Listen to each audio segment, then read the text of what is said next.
aluna Caroline Rosa Leão da Costa, apresentando. Ela é minha orientada e é co-orientada pelo Lucas Nunes também, Teixeira. E aí ela vai ter agora aproximadamente 20 minutos para fazer a exposição dela. Aí depois a gente vai para a arguição do pessoal da banca aí. Tudo certo? Então, acho que já pode colocar no modo apresentação. Tá, vou colocar aqui. E pode começar. Obrigado pela presença de todos aí, galera. Muito legal estarmos juntos aqui, nesses momentos aí que são os mais legais, na verdade, né? As defesas, eu acho os momentos bem legais da ciência, assim, na nossa universidade, né? Só lembrando disso. Esse que é um momento bacana, então, para todo mundo curtir ciência aí. Ciência na cabeça. Tá todo mundo conseguindo ver a apresentação? Os professores, o pessoal que tá aí? Tá dando pra ver certinho? Aqui para mim tá tudo certo. Tá, só lembrando para o pessoal que tá na sala de deixar... o Renato falou que tá carregando ainda, então vou esperar mais um pouquinho. Só lembrando para o pessoal que tá na sala de deixar os microfones e as câmeras desligadas para não atrapalhar com a apresentação, tá?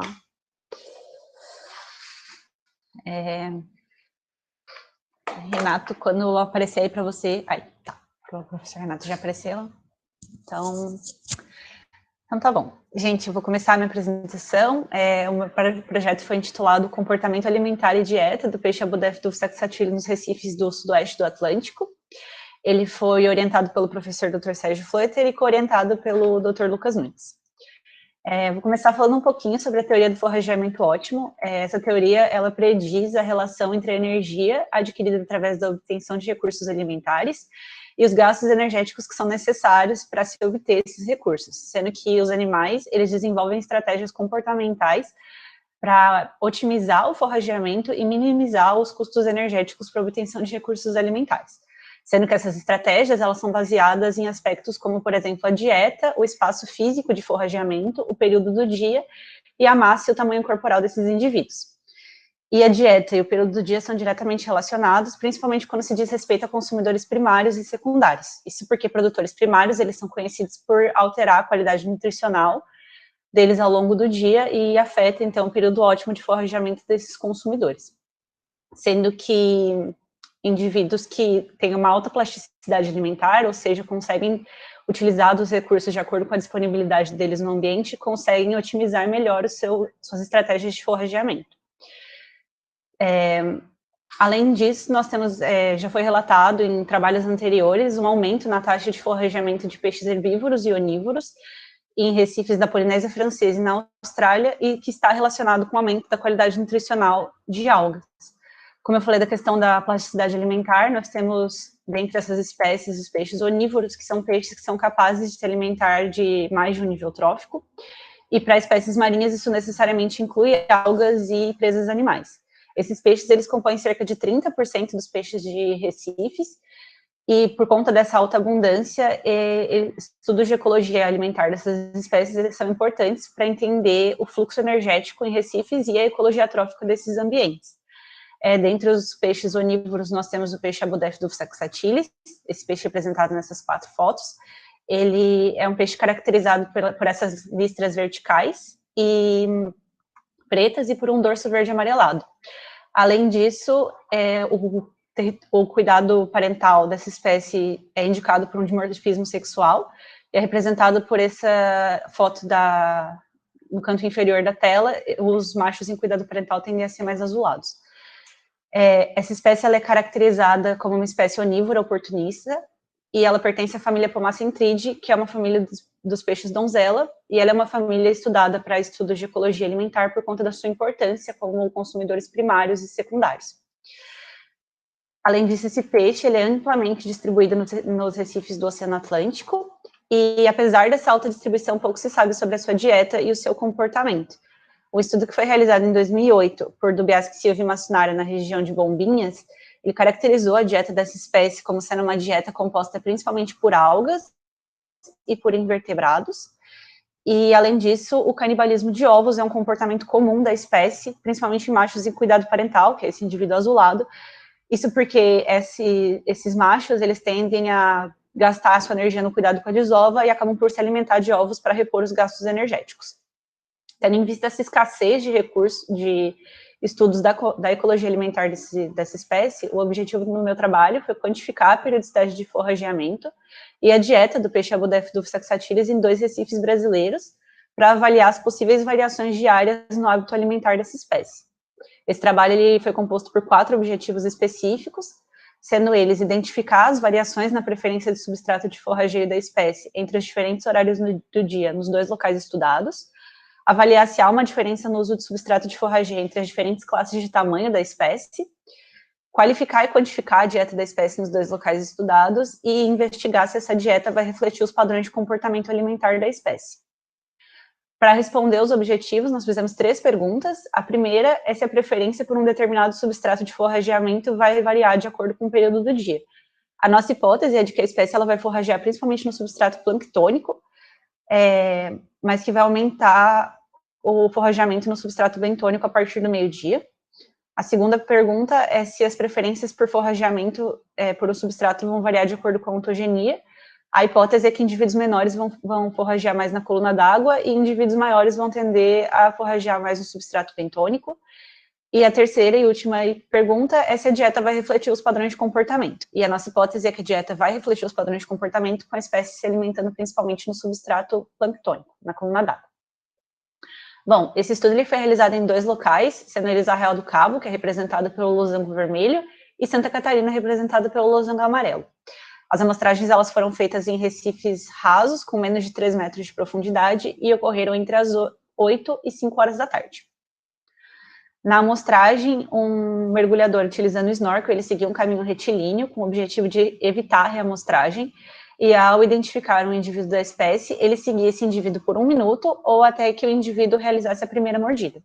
Ao realizar a primeira mordida, o mergulhador anotava o substrato de forrageamento da espécie, o horário e o tamanho do indivíduo observado. Bom, para avaliar a variação no comportamento da espécie ao longo do dia, as classes de horário foram definidas em intervalos de 1 hora. Além disso, a espécie foi dividida em 4 tamanhos, sendo eles a classificação CT1, que é de indivíduos menores que 5 centímetros, a CT2 de indivíduos de 5 a 12 centímetros, a CT3 de indivíduos maiores que 12 centímetros e CT4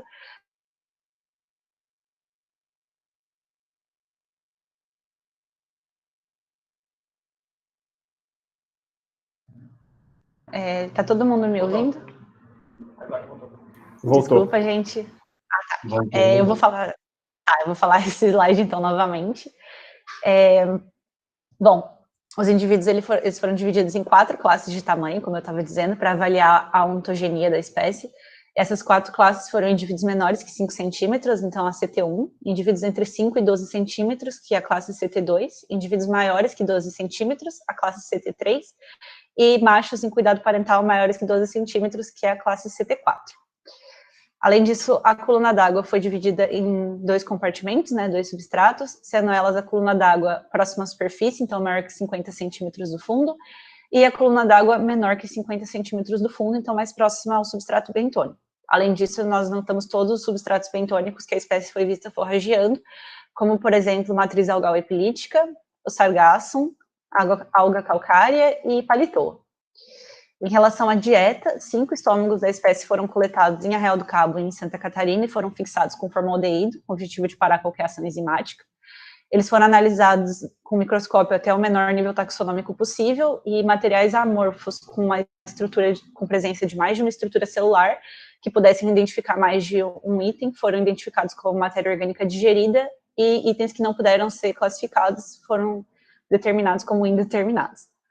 Além disso, a partir da análise da dieta, nós obtivemos a frequência de ocorrência de cada item, que é a frequência com que o item aparece nos estômagos daquela população. Por exemplo, aqui nós temos 4 estômagos, nessa imagem da direita, sendo que dos 4 estômagos, 3 estômagos tiveram o item camarão, por exemplo, então a frequência de ocorrência desse item naquela população seria de 75%. Além disso, nós medimos o volume de cada item alimentar com auxílio de uma placa de Petri milimetrada. Esse volume ele é uma porcentagem do volume total dos estômagos daquela população. A combinação desses dois parâmetros, a partir dela, a gente conseguiu obter o índice de importância alimentar de cada item para a dieta da espécie. Em relação às análises estatísticas, utilizamos o teste de Friedman, com uma análise de post-hoc para verificar as diferenças na periodicidade e ontogenia, considerando o uso dos substratos. Uma PCOA para identificar a sobreposição da dieta das duas populações, e uma permanova, juntamente com a PCOA, para identificar a hipótese nula de que não haveria diferença na dieta das duas populações e a hipótese de que haveria diferença na dieta.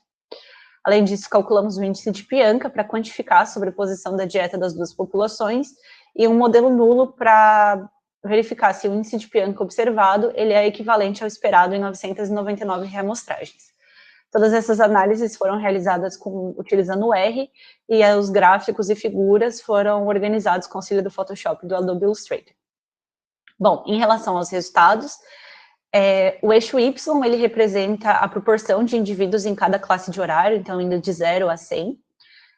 O eixo X representa as classes de horário, sendo que, por exemplo, 8 horas, na verdade, é um intervalo entre as 8 e as 9, e assim por diante. O gráfico de cima, que está denominado como AC, ali no canto direito da tela, ele representa Arraial do Cabo, e o de baixo, Santa Catarina. Bom, nós contamos 1.035 indivíduos em Arraial do Cabo, em relação ao comportamento, e 1.670 indivíduos em Santa Catarina, e foram identificados 7 substratos de forrageio pela espécie nas duas localidades, sendo eles a coluna d'água menor que 50 centímetros, representado pela cor azul escura, a coluna d'água maior que 50 centímetros, o azul claro, sargassum, que é representado pelo amarelo, matriz algoepilítica, que é o verde, palitoa, o roxo, algas coralinas é esse marrom, que está no canto superior, e ovos, ele não apareceu tão bem no gráfico, mas ele é representado pela cor vermelha. Bom, em relação à Arraial do Cabo, a espécie ela foi vista forrageando exclusivamente na coluna d'água próxima à superfície, entre as 8 e 11 da manhã, e no período da tarde ela começou a forragear mais na coluna d'água próxima ao substrato bentônico e também em substratos bentônicos. Além disso, os substratos bentônicos mais investidos pela espécie em Arraial do Cabo foram sargaço, matriz algoepilítica e palitoa. E o teste de Friedman, ele indicou não haver uma diferença significativa na periodicidade, considerando o uso de substratos. Isso pode estar relacionado com o fato de que em Arraial do Cabo, os eventos de ressurgência fazem com que a água fique rica em nutrientes e, portanto, aumenta a quantidade de plâncton na coluna d'água e faz com que a espécie ela forrageie mais na coluna d'água do que em outros substratos, pela facilidade de captura desse recurso alimentar e do seu alto valor energético. Então, ela tende a forragear mais na coluna d'água e não tanto em outros substratos, como a gente vai ver em Santa Catarina. Em Santa Catarina, a espécie ela foi vista forrageando tanto na coluna d'água quanto em substratos bentônicos, sendo que os substratos bentônicos mais forrageados pela espécie foram sargassum e matriz algal epilítica, e houve um aumento no forrageamento de substratos bentônicos no período da tarde. Além disso, em Santa Catarina, foi a única localidade em que foi observada a espécie forrageando na categoria ovos. O teste de Friedman, ele indicou haver uma diferença significativa na periodicidade, considerando o uso de substrato para duas classes de horário, sendo elas das 8 às 9 e das 15 às 16 horas da tarde. Essa diferença pode estar relacionada com o fato de que das 8 às 9, a espécie, como a gente pode ver pelo gráfico, tende a forragear mais na coluna d'água, isso porque, pela facilidade de captura do plâncton, assim como em Arraial do Cabo, e também pelo alto valor energético desse recurso, e no período da tarde, a espécie, ela forrageia mais nos substratos bentônicos por conta do fato de que há um aumento na qualidade nutricional de algas nesse período, e aí torna vantajoso para a espécie a alimentação desse recurso. E aí, por conta disso, existe essa diferença na alimentação no período da manhã e no período da tarde. Em relação às classes de tamanho, de novo, o eixo Y representa as proporções, o eixo X representa cada uma das classes de tamanho. Os peixinhos aqui em cima são para ilustrar essas classes de tamanho, né?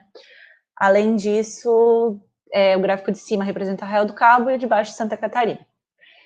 Em relação a Arraial do Cabo, a espécie, indivíduos da classe CT1 foram vistos forrageando principalmente exclusivamente, na verdade, na coluna d'água, enquanto os indivíduos da classe CT2 e CT3 foram observados forrageando tanto na coluna d'água quanto em substratos bentônicos.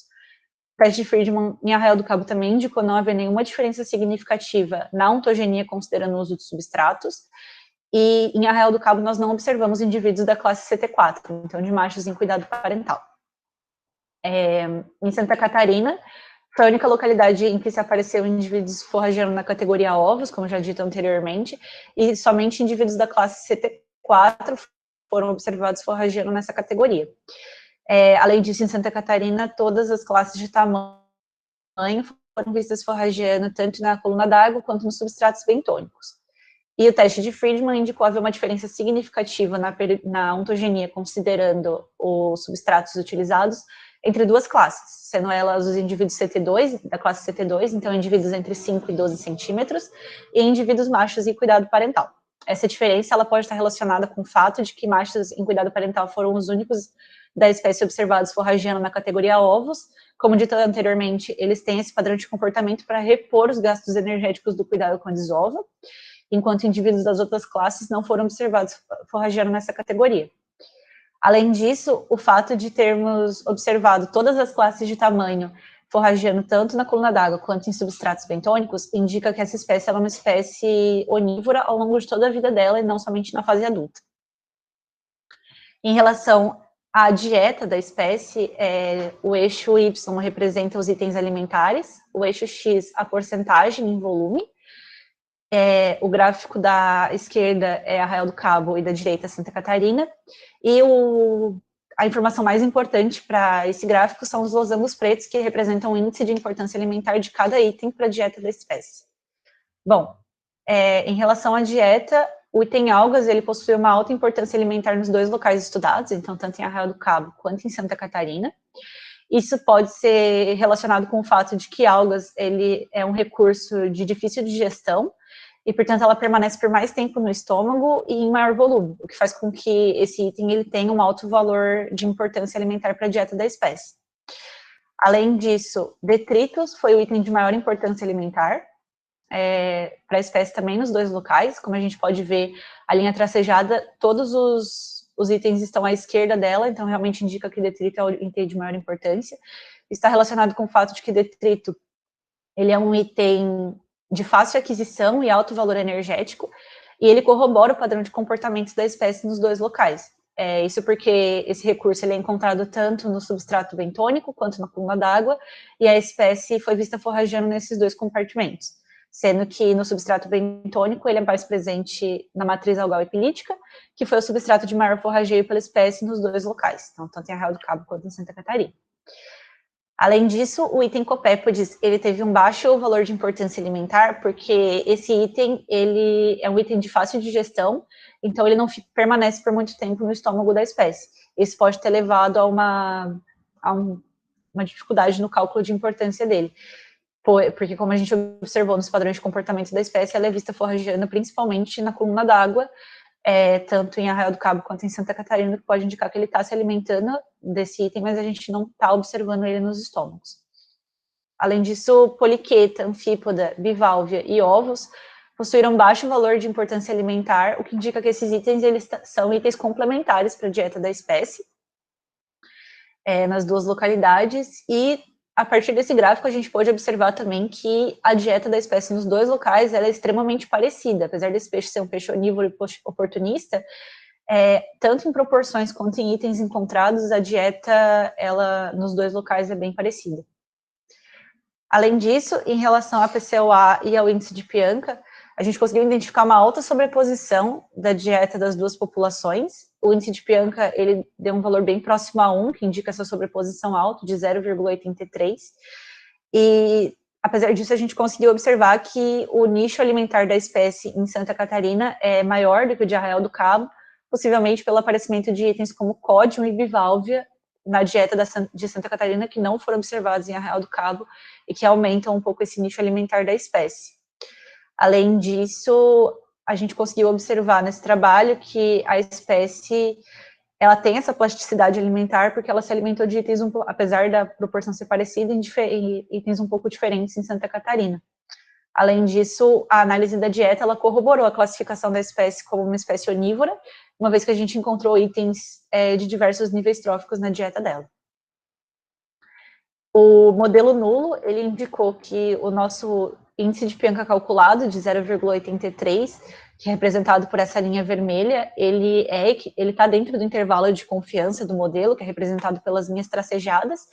Então, quer dizer que o modelo observado, ele é esperado em 999 reamostragens aleatórias, o que indica que essa sobreposição alta da espécie, ela é uma sobreposição condizente com a realidade e esperada. Bom, como conclusão desse trabalho, né, em relação às 3 perguntas que nós fizemos lá no começo para responder os nossos 4 objetivos, a gente identificou através do teste de Friedman que não houve uma diferença significativa, não houve uma preferência por um determinado substrato de forrageamento ao longo do dia pela espécie, mas nós observamos uma tendência da espécie se alimentar mais na coluna d'água no período da manhã e em substratos bentônicos no período da tarde.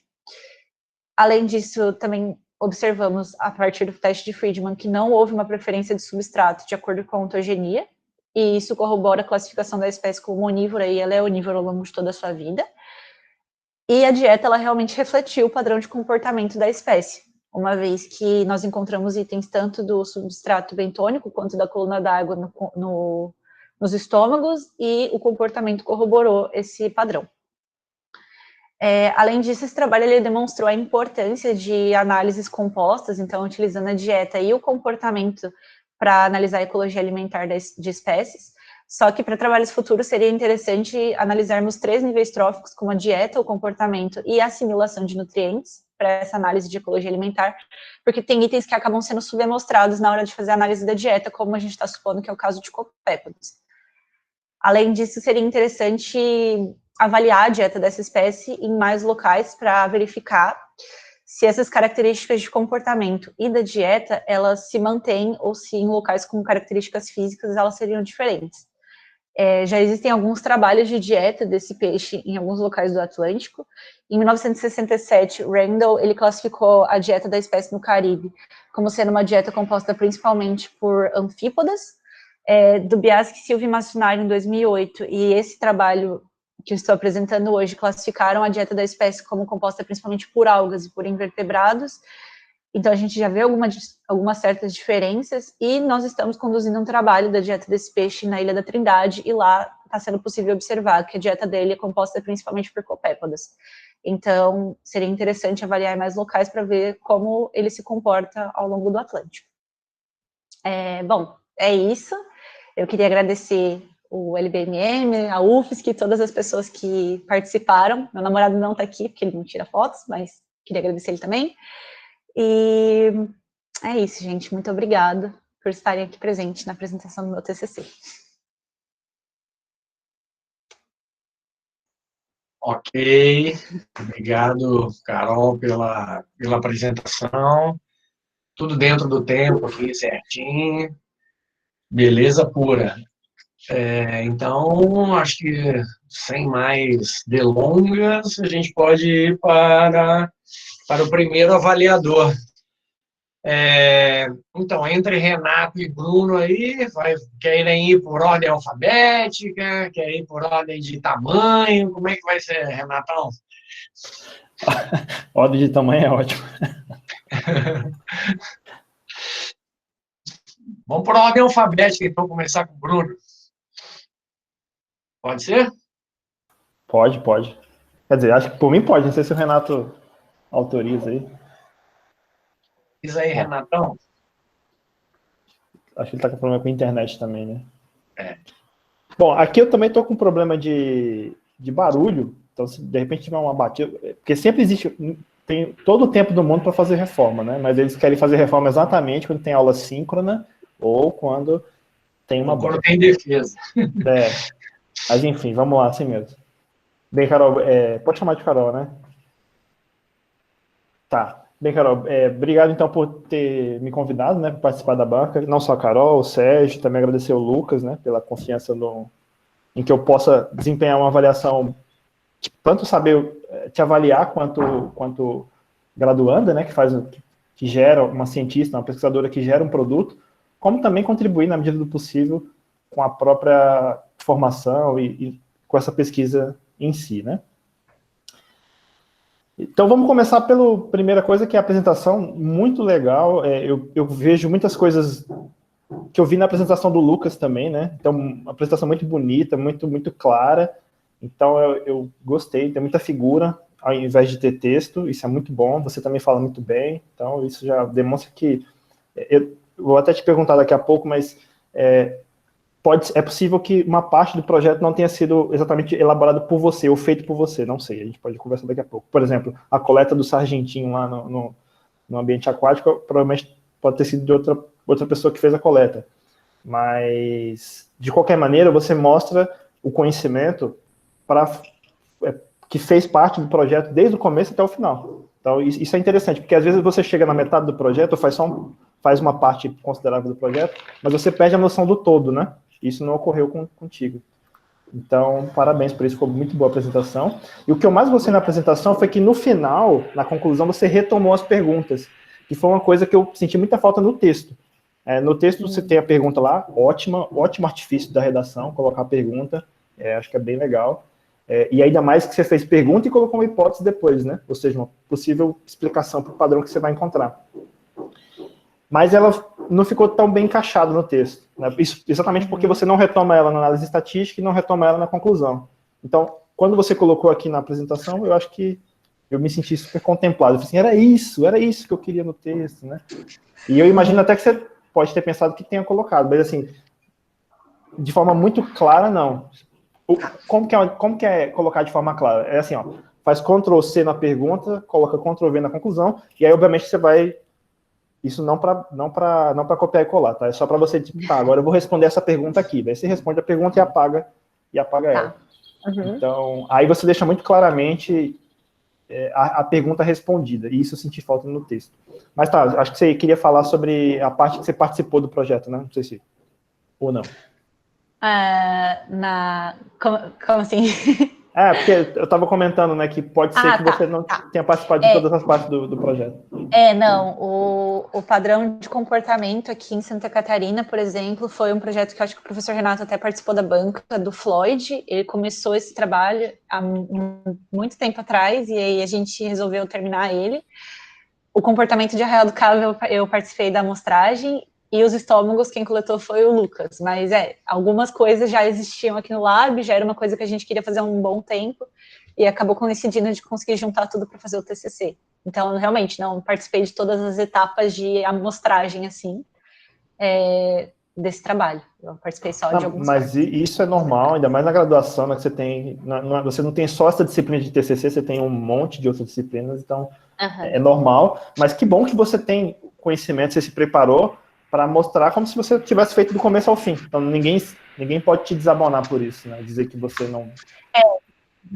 Então, os estômagos, na verdade, o Lucas coletou, ele está me lembrando aqui para falar que as análises, na verdade, todas as análises, tanto estatísticas quanto dos estômagos, foi eu que fiz. Aí, pelo menos a análise da dieta eu realmente fiz, só não coletei eles. Ele lembrou isso porque a parte de coletar o estômago seria a parte mais fácil da história, né? Então, para te mostrar que a parte mais difícil foi você que fez, né? Sim. Bom, mas vamos lá.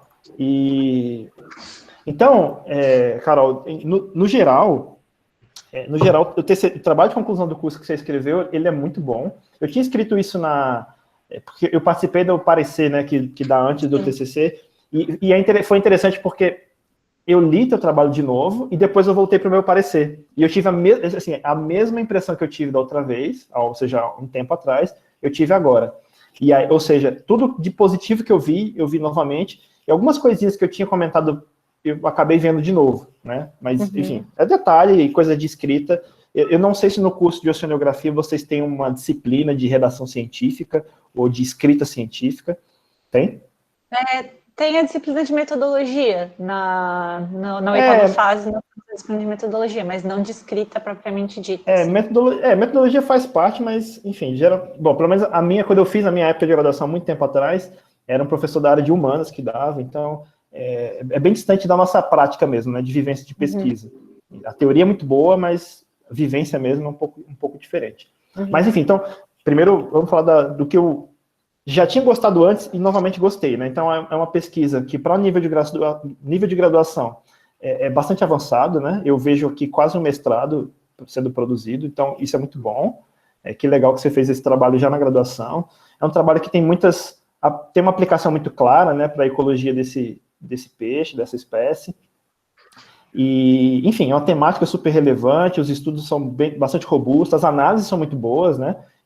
Obviamente, eu imagino que você deve ter tido alguma certa dificuldade no começo, mas de qualquer forma, a análise apresentada ela é bastante robusta, então está tudo perfeito. A minha crítica, na realidade, e é uma crítica construtiva, eu falo mais não pensando, aqui eu já vou passar um pouco de nível de graduação. Eu falo porque imagino que você vai seguir na carreira acadêmica para fazer, quem sabe, uma pós-graduação, né? Um mestrado e assim para frente. Então, nesse sentido, para o próximo passo, que seria aumentar o nível de dificuldade, digamos assim, eu teria uma preocupação um pouco maior com a redação. Né? E não é tão grave, tá? Isso é só uma coisinha que eu... Por exemplo, na verdade, o meu principal ponto é na questão da introdução, porque você tem 3 perguntas, você coloca as 3 perguntas na introdução, e como eu falei, colocar essas perguntas na introdução é um artifício muito, muito bacana da redação científica, né? Porque você deixa muito claro o que você está interessado em fazer. Mas a questão é que eu não entendi por que você hipotetizou coisas a respeito daquelas perguntas. Por exemplo, deixa eu só voltar aqui para o seu trabalho. Aí você tem a primeira pergunta, aí... Deixa eu voltar aqui. Bom, então a primeira pergunta é, existe preferência de um determinado... Será que isso varia de acordo com o dia? Nossa hipótese é de que a espécie vai forragear principalmente no compartimento planctônico, porém com um aumento no forrageamento do substrato bentônico ao meio-dia. Então, ao ler sua introdução, eu não sei por que você espera que na região planctônica vai ser maior, e não sei por que você espera que ao meio-dia vai ter essa variação. Então, esse é o papel da introdução. O papel da introdução é introduzir suas predições. Né? Ela não é, a introdução ela não serve, e eu estou te falando aqui, não é, mais uma vez, tá? Só para deixar bem claro.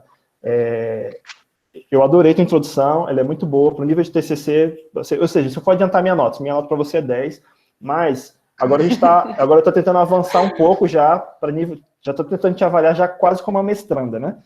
E aí nesse nível de redação científica, nível de ciência mesmo, a introdução ela serve para introduzir as suas predições. Ou seja, por que você espera o que você espera? E aí eu não consegui saber isso por sua introdução. Tá? Porque, por exemplo, essa figurinha maravilhosa que você colocou aqui na apresentação, por que você espera isso? A introdução tinha que me dizer isso.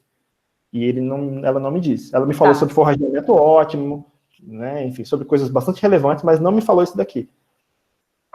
Isso vale para 3 perguntas. Vou explicar melhor. Isso é uma coisinha, assim, Carol, é uma coisa que você pode... Isso você muda em, sei lá, em uma tarde, sabe? Não é algo difícil de fazer. Sim. Porque você já tem o texto base, né? Então é só um ajuste fino. Mas isso... Então não quero explicar melhor. E aí a mesma coisa na análise de dados. Então, essa retomada que você fez aqui no final, na conclusão... Você pegou suas perguntas e levou ela para as conclusões, a mesma coisa você deve fazer na análise estatística ou análise de dados. Você pega essas perguntas e fala assim, como é que eu vou responder essa pergunta? Vou fazer essa pergunta dessa forma. Vou fazer essa análise para responder essa pergunta. E essa segunda pergunta, como que eu faço? E aí você coloca mais as análises, tá? Então, eu senti falta também disso na análise de dados. A análise de dados também seria uma sessão onde você deveria retomar suas perguntas para colocar ela... E dizer para o leitor, tipo, qual é a análise estatística que você vai fazer para responder essa pergunta. E tá lá. Sim, eu acabei fazendo. Mas podia ser mais claro.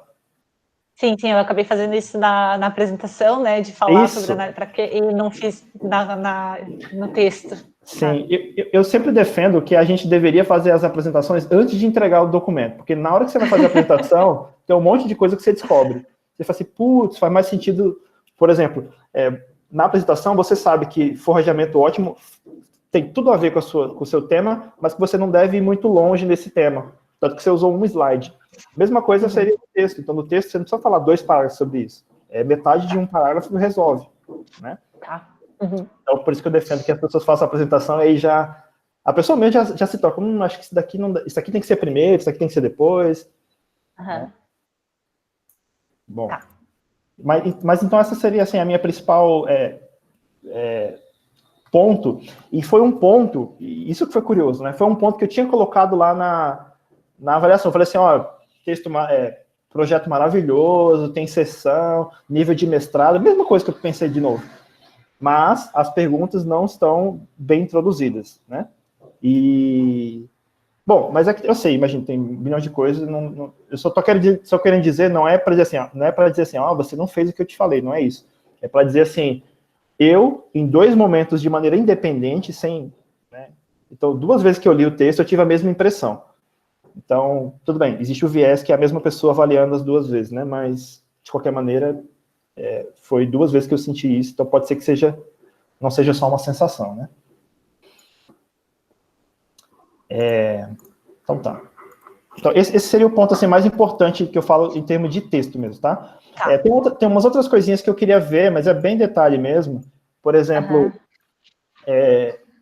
vocês chamaram para a terceira pergunta, falou de comportamento de forrageamento.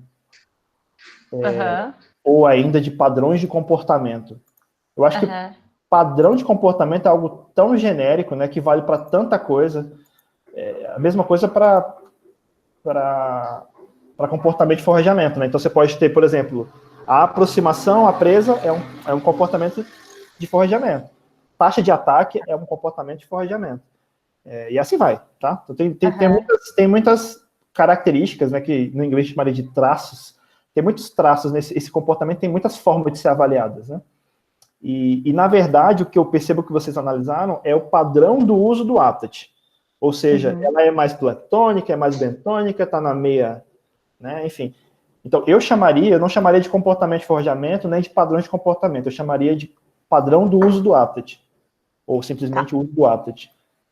Né? Então, o padrão do uso do aptat, ele influencia, ele determina a dieta. Aí eu acho interessante. Daí é bacana. Porque aí eu consigo entender exatamente o que você está querendo dizer. Então, ou seja, onde o bicho está é onde ele vai comer. Ah, entendi. Quando você fala de padrão de comportamento, aí eu não sei o que você está falando, porque é algo muito genérico. Pode servir tanto como, por exemplo, se ele está se defendendo do predador, é um padrão de comportamento. Mas não tem nada a ver com o forrajamento dele, né? Sim. Tem a ver com ele se defender. Mas isso também influencia. Especificar melhor, no caso, isso, o que exatamente a gente está querendo dizer com isso. Tá. Aí, claro, eu estou falando aqui, eu até trabalho com comportamento, mas não assim relacionado à dieta dessa forma. Então, pode ser que nessa área dessas pesquisas, os pesquisadores falem em padrão de comportamento. Mas, assim, não é porque as outras pessoas falam que a gente não pode questionar se não poderia usar uma palavra melhor, né? Sim. Com certeza. Bom, realmente. Acho que dá para melhorar um pouco essa... Veja que essas coisas que eu estou falando são super, assim, são detalhes todas, tá? A questão da pergunta também é um detalhe no caso da pergunta um pouco mais importante, mas o que eu quero dizer é que não são coisas muito robustas, não são coisas que desabonam seu trabalho, que assim, nossa, né? Caramba. Não, se você olhar meu TCC, é melhor não olhar, para não ter vergonha, né? Meu TCC é horrível. Mas tá. Então, o seu está no nível de, como eu falei, está no nível de mestrado. E, bom, outra coisinha que eu vi em relação... Tudo certo aí. Outra coisinha que eu vi em relação à categoria desses aptats, né, essas categorias que você falou. Tem essa questão do planctônico e bentônico, que é a principal discussão que você faz, a principal introdução que você traz. Mas aí você separa, tem bentônico, tem planctônico, só que o bentônico, ele pode ser... Eu entendi assim, né? O bentônico ele pode ser separado em aptats específicos, né? Então pode ser coral, pode ser sargassum, mas tudo faz parte do bentos, né? Assim, pelo que eu sei. Isso. Tudo faz. Ele está separado em hábitats específicos, mas tudo fazendo parte do substrato bentônico como uma coisa maior, assim. Tá. Então, se a pergunta, igual você trouxe na figurinha que está no slide anterior, aí, slide 18 ou no slide 17, desses 2 slides. Bom, nos 2, na verdade, né? Se a pergunta está relacionada se a pergunta está relacionada a aptat planctônico e bentônico, eu não separaria em microaptats. Ou, porque, claro, já que você mediu, é importante você colocar isso no trabalho. Mas, quem sabe, você chamar tudo isso de bentônico E aí você especificar, ó, em relação ao bentônico, existem os microáptides mais específicos, e você traz essa informação. Mas o seu teste de hipótese, o seu teste da pergunta, vai ser só com planctônico e bentônico. Nada mais. Né? Assim, seria uma sugestão que talvez fique até mais claro aquela questão das barras, né? O gráfico de coluna, porque tem coisa que é 1%, 2% naquele gráfico de coluna. Se é metade, fica mais fácil ou seja, 50% de chance seria o esperado para planctônico, 50% para bentônico. Já ficaria bem mais fácil, né? Então, acho que para o artigo talvez seja uma solução, assim, categorizar em maior que 50 centímetros e menor que 50 centímetros. E já resolveria. Tá. Você falou do artigo aí, a gente está no processo de começar a escrever um artigo para esse trabalho, então acho que todas essas coisas que você está levantando, esses questionamentos, assim, a gente está anotando com bastante calma para depois dar uma olhada na hora de escrever o artigo, deixar mais redondo. Assim. Qualquer coisa vocês podem vir me procurar também. E uma coisa, esse foi um ponto interessante que você tocou agora, porque, realmente, algumas sugestões, elas são mais pensando no artigo final, que será produzido a partir daqui, mas tem pelo menos uma sugestão que eu sugiro que você faça ainda no TCC mesmo, que é essa mudança, por exemplo, se vocês aceitarem, né, mas é uma sugestão que eu acho que muda um pouco, é mudar esse termo de forrageamento, padrão de forrageamento, ou comportamento de forrageamento, ou padrão de comportamento. Então, eu sugiro que você seja um pouco mais específico já no TCC. As outras, quem sabe, que por questão de tempo, deixe para levar para o artigo mesmo, né?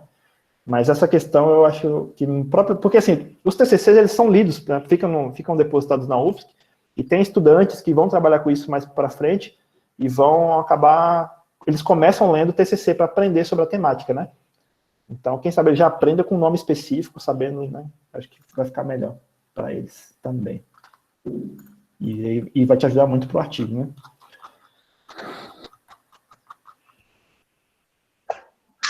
O plano é corrigir tudo no TCC mesmo. E aí corrigir no artigo também. Eu também acho, você otimiza tempo, mas eu falo que às vezes você fala assim, professor, mas eu vou ter que reescrever. Não sei. Bom, para o TCC não precisaria. Eu prefiro que você faça tudo de uma vez, né? Acho que o Sérgio também vai preferir.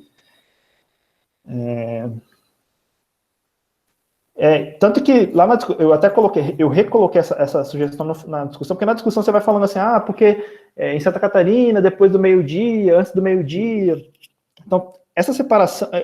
Então, você tem que ser muito bem resolvida, os autores também, né? Muito bem resolvido com essa classificação que se faz a priori. Ou você separa o tempo em horas, ou você separa antes de meio-dia e depois do meio-dia. A mesma coisa com aptitude. Ou você separa em planctônico e bentônico, ou você fica falando dos microáptides. Não dá para misturar as duas coisas, ao meu ver, assim, de forma intercambiável, não dá para misturar as duas coisas, né? O que dá para fazer é você falar, foi do bentônico, mas dentro do bentônico, especificamente, foi o sargaço, foi e tal.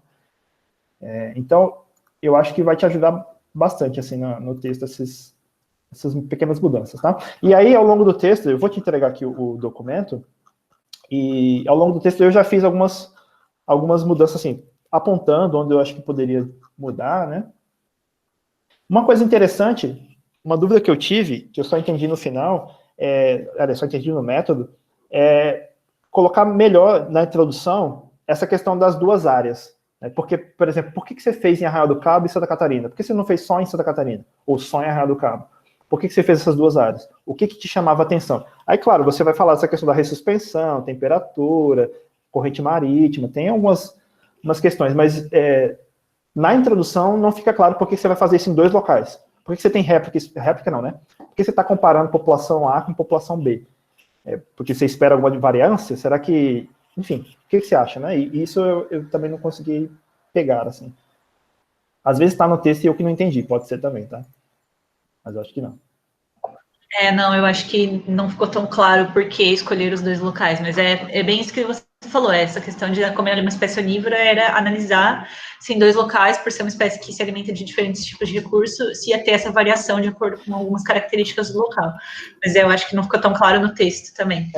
Não, assim, isso é um ponto super positivo do seu trabalho, né? E a gente precisa nos nossos textos, reforçar o que a gente tem de bom, porque para criticar vai ter um monte de gente, né? Tem banca, tem orientador, co-orientador, para criticar tem um monte. Então, a gente tem que valorizar. Então, se você tem 2 áreas, 2 recifes importantes da região do Atlântico, então reforça esse ponto na sua própria introdução. Inclusive com variação ambiental, são 2 recifes completamente diferentes. Completamente não, mas com características diferentes. E é isso. Bom, Carol, mas assim, no mais, assim, são todas as contribuições que eu fiz, na realidade, e considerações que eu comentei, né, são sugestões, principalmente pensando no artigo, né, e como eu te falei, se eu for avaliar você no nível de graduação, para mim é um trabalho muito bem feito, um trabalho que está acima da média de graduação, então para mim não tem erro, assim, é 10, né. Agora, essas sugestões que eu faço é pensando num artigo, e aí artigo não tem essa distinção de graduação, mestrado, doutorado, né, tem que ser um artigo bem escrito. E aí, para esse artigo, então, foi que eu fiz essas contribuições, tá? Então, só para você também não ficar pensando, nossa, preciso melhorar muito ainda, não sei o que, não, tá exatamente no caminho, tá perfeito. Tá? Parabéns pelo trabalho. Muito obrigada. Não, e essas contribuições são, a gente quer isso mesmo, para poder melhorar a escrita e a apresentação do artigo, porque às vezes de tanto ler, tá meio claro pra gente, mas tem coisas que passam batido, assim, então é ótimo que esse momento aconteça antes da gente enviar o artigo e antes de publicar as coisas para ter menos problemas. Eu que agradeço pela participação e pelos comentários, assim. Muito obrigada. Imagina. A gente agradece muito, Bruno, muito legal mesmo, e é bacana ver essa análise aí, né, que já está, assim, já pensando lá na frente, né, até, a gente é muito legal, assim, para Carol, né, eu também tenho essa sensação, né, que para o TCC foi bem cumprido, assim, mas eu acho massa já ter aquele pé, né, num outro nível mesmo, e aí você já tá dando os recados aí para próximas etapas, né, muito legal, muito obrigado por essa análise aí bem detalhada, como é costumeira que você já faz mesmo, né, muito legal. Valeu. Obrigado, e vamos passar para doutor Renato Freitas agora, tá aí conectado aí, bonitão? Tá, tudo certo. Estão me ouvindo bem? Estamos, tudo Perfeito. certinho. Então, ótimo. Eu tive um probleminha aqui, eu estava com um outro navegador, agora melhorou. O meu Chrome estava muito lento e eu optei por usar um outro. E, na verdade, voltei para o Chrome, cara. Os outros, eles ficam travando, também tá difícil. Bom, parabenizo bastante, assim como o Bruno comentou, né, um ótimo trabalho de TCC, tá de parabéns você, seu orientador, seu co-orientador, né, dá para ver muito a ideia de cada um ali, né, somente as ideias aí do Lucas e tudo, vocês estão de parabéns, né, eu adoro participar de avaliação de trabalho desse laboratório, né, são trabalhos de excelência, e gosto muito de contribuir. Li com bastante carinho o seu trabalho e também parto do mesmo princípio que o Bruno, que a ideia aqui vai ser contribuição num nível acima, tá? Então, num nível pensando da publicação do artigo, e que está bem encaminhado, mas tem algumas coisas, o Bruno tocou num ponto, e aí de maneira bem independente, né? O Bruno viu 2 vezes, eu vi na primeira vez agora, esse ponto da introdução. Então, eu acho que isso é uma coisa que mereceria colocar logo no TCC mesmo, né? Ou tentar procurar a sustentação das suas hipóteses. E tem uma delas que eu e o Bruno não tocou, que eu acho que também não sei se precisa, mas por que você espera que o comportamento não vai refletir a dieta ou vice-versa? Não, eu espero, na verdade, que o comportamento reflita a dieta da espécie. Sim, mas por que a dúvida, né? Por que isso não tá. iria refletir, né? Uhum. Não, na verdade, quando a gente escreveu, a gente colocou, é uma dúvida, eu acho, mais no sentido de de utilizar essa análise composta de comportamento e dieta, de que talvez, por exemplo, como aconteceu com o copépodes, que tipo, a gente viu ele se alimentando muito na coluna d'água e viu pouco no estômago, e poderia acontecer com outros itens. Então, talvez por isso que a gente tenha colocado essa questão de talvez não reflita, mas que a princípio é para refletir porque é o óbvio, assim, né? Se a espécie está se alimentando no substrato bentônico, a gente vai encontrar itens desse substrato ali na dieta dele. Sim, só que do mesmo jeito, né, o Bruno coloca, não tem a sustentação, né? Então, talvez valha a pena você levar trabalhos que, às vezes, o pessoal descobriu uma coisa na dieta, mas que isso, às vezes, não é visto tanto no comportamento. E vice-versa. Às vezes, o que é visto no comportamento não é refletido na dieta.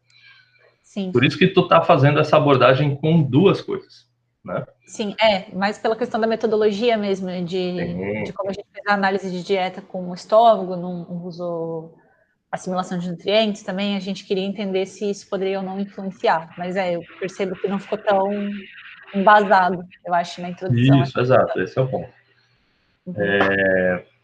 Um ponto com relação ao resumo, que é a primeira coisa que um leitor vai observar, a gente tem uma coisa que é muito engraçada na redação científica, que o resumo é uma das últimas coisas que a gente escreve, né? Teoricamente, o título seria a última. Teoricamente. Mas é óbvio que às vezes a gente já dá um título antes da obra feita. Ou pelo menos já pensa em ideias. Mas o resumo ele tem que ser escrito depois. E é engraçado que é a primeira coisa que o leitor vai ler, depois do título, obviamente. Então tem coisas ali no resumo que não estão claras para o leitor ainda. E aí você já sai colocando, entende? Então, eu deixei anotado, mas é uma reflexão que deve ser feita, né? Com relação à amostragem, uma das coisas que obviamente chama a atenção é a grande quantidade de dados de animais percebidos e analisados de maneira de comportamento, mas de dieta não. Esse é um problema. Porque 5 estômagos de cada um em cada localidade, eu sinceramente acho difícil de publicar. O que você acha? Então, a dieta, no caso, quando a gente começou a fazer o trabalho, a princípio a gente usa 3 locais, a gente não ia usar só, a gente queria usar a Ilha da Trindade também, que é um lugar que a gente começou a fazer o trabalho. Lá tem 15 estômagos, a gente conseguiu fazer os 15 lá, só que Arraial e Santa Catarina, a gente trabalhou com os estômagos que a gente já tinha coletado, né, porque Arraial do Cabo não é tão fácil de conseguir chegar, a gente não consegue toda hora. Então a gente tentou manter um padrão de se a gente vai analisar 5 lá, a gente vai analisar 5 daqui também. Tem estudos de dieta, tipo, eu acho que esse do Biaschi Silva e Massinari é um dos estudos que usa 5 estômagos, e tem alguns outros estudos de outras espécies também de peixes que usa 5, porque óbvio que quanto mais estômagos, mais a gente consegue ter uma fidelidade do que ele realmente está comendo, né?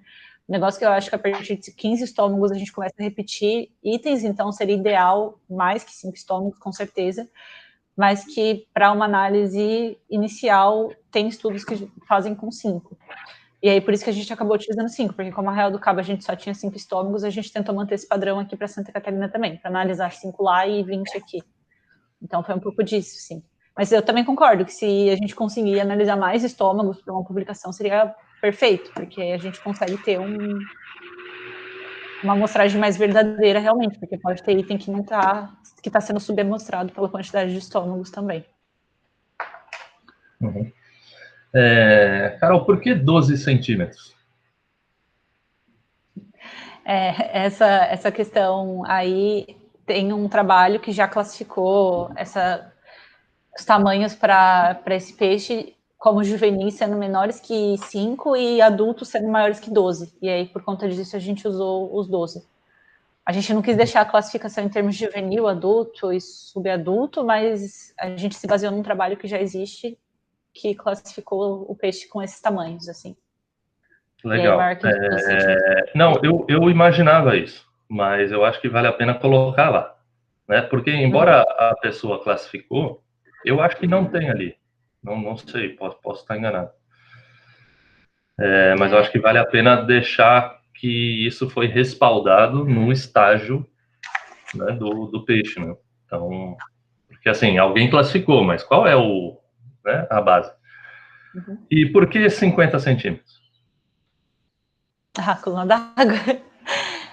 Foi mais para entender se, tipo, na verdade, como a gente estava fazendo a amostragem em locais rasos, né? Tipo, foi mais para entender essa descida da coluna d'água próxima à superfície e próxima ao fundo e substrato. E por isso a gente dividiu, para tentar entender se, por exemplo, no período da tarde, da manhã, em Arraial do Cabo, ele só come bem próximo à superfície mesmo, tipo, quase na superfície. E aí a gente queria entender esse padrão de comportamento variando ao longo da coluna d'água também, não só, tipo, ele tá aqui na coluna d'água e depois substrato bentônico. Realmente queria ver essa descida, tipo, do peixe ao longo do dia, se ia acontecer ou não, sabe? Essa questão de alimentação. E aí, por isso, foi dividido em 50 e 50. Conta da profundidade do local mesmo. A gente estava analisando. Sim, eu entendo. Mas um negócio que eu queria entender é por que 50 e não 30, por exemplo? Tá.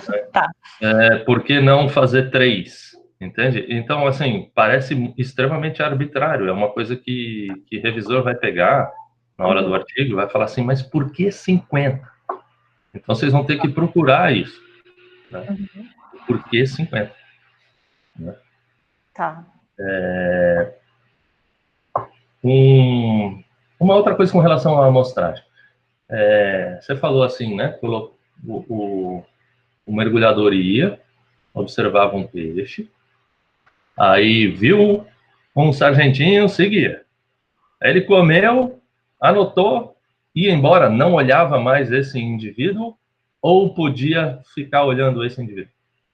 Não, a ideia era a gente definir um tempo de 1 minuto para, tipo, ele tá seguindo por 1 minuto, aí se ele não comeu em 1 minuto, você descarta esse indivíduo e passa para outro.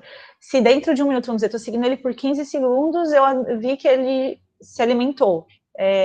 Aí eu anoto aonde e sigo para outro também, não fico mantendo esse tempo de observação nesse indivíduo. A ideia era que, tipo, a gente conseguisse entender o padrão de comportamento ao longo do dia, mas que não fizesse essa taxa de forrageamento, porque a gente não ia ter um N amostral muito grande. Se a gente ficasse seguindo um indivíduo só por 5 minutos ou 3 minutos, o nosso N seria pequeno para realmente entender esse comportamento. Então, a ideia era só anotar onde ele estava se alimentando. E aí passar para outro indivíduo e ir fazendo assim. Legal. Não, perfeito. Vai evitar a pseudo-réplica, né? Porque vai que tem algum que só gosta de copépodo, né? Isso. E o resto da população toda, copépodo é aleatório. Então, né? Então, não, perfeito. Só que tem que colocar isso, né? Tá. Que é a evitação de pseudo-réplica e tudo mais. Agora, então tá, beleza.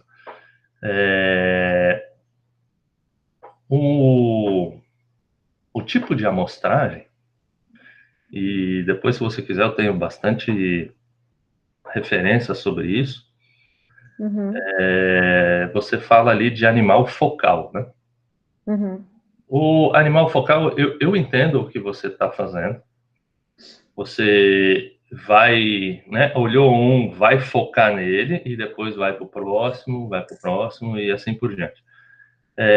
Agora, às vezes esse lance do animal focal, ele tem um tempo ali, né? Mas ao mesmo tempo, eu acho que pode chamar de animal focal, mas ao mesmo tempo você está fazendo várias amostragens. É como se você fizesse uma varredura no ambiente e visse o que cada um deles está comendo. Só que você foca um por vez. Mas se você tivesse como filmar esse ambiente, e aí você olha um, depois outro, esse é o que a gente chama de amostragem em snapshots. Né? E talvez vocês possam usar esse termo. Depois a gente pode pensar, né? Em como utilizar isso. Tá. Não, pode falar. Não, no caso, o método animal focal que a gente usou seria uma adaptação desse método, não é exatamente o método, né? Tipo, eu entendo, o animal focal faz sentido. É que normalmente quando a gente fala em animal focal, você foca nele até você perder ele de vista ou por um determinado tempo. e não uma única amostragem. Uhum. Entende? Então você amostra ele por um bom tempo, assim, né? Então tu pode falar que é uma conjunção dos dois tipos de amostragem, né? E que o snapshot, teoricamente, é você varrer o ambiente e ver o que cada um fez. É uma fotografia de cada um, cada ponto. E é mais ou menos isso. Entretanto, para você fotografar o peixe, diríamos assim, entre aspas, você precisa de um tempo até ele comer. Entende? Então, é como se fosse uma varredura em snapshot, né? Outra perguntinha.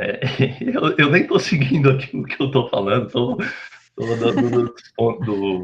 depois eu passo o PDF, assim, eu fiz uma leitura muito legal, assim, porque eu adoro esse tipo de trabalho, né? Sou bem suspeito para isso. E o que biologicamente significa? Eu estou espremendo você, hein? Estou botando aí em cima dessas gavetas aí que está atrás de último. O que significa biologicamente amostrar e comparar a alimentação de um peixe de hora em hora? Porque, por exemplo, então vou colocar de novo a pergunta. Você está mostrando o que significa ele querer comer às 8 ou às 9? Será que isso biologicamente faz alguma diferença? Eu, assim, acredito eu, o Lucas está aqui, pode me corrigir, mas eu acredito que a ideia de amostrar de hora em hora é entender se, tipo, pensando na parte biológica, se tem uma mudança pela preferência por conta do aumento da qualidade do item, ou se, tipo, para de ser tão vantajoso para ele se alimentar nesse local e começa a ser vantajoso se alimentar em outro, mesmo pensando na questão de custo, assim, tipo, será que apesar do custo energético para descer para o substrato bentônico ser maior, será que não é mais vantajoso para ele no período da tarde descer para comer as algas, porque tem uma maior qualidade, ou tipo, será que não? Será que é vantajoso só ficar ali na coluna d'água porque é mais fácil e energeticamente para ele é melhor, tipo, para ele se alimentar ali naquele local? Eu acho que essa era a ideia. E aí a separação de hora em hora foi mais para a gente conseguir quantificar isso e para fazer a análise. A gente tentou separar em períodos do dia também.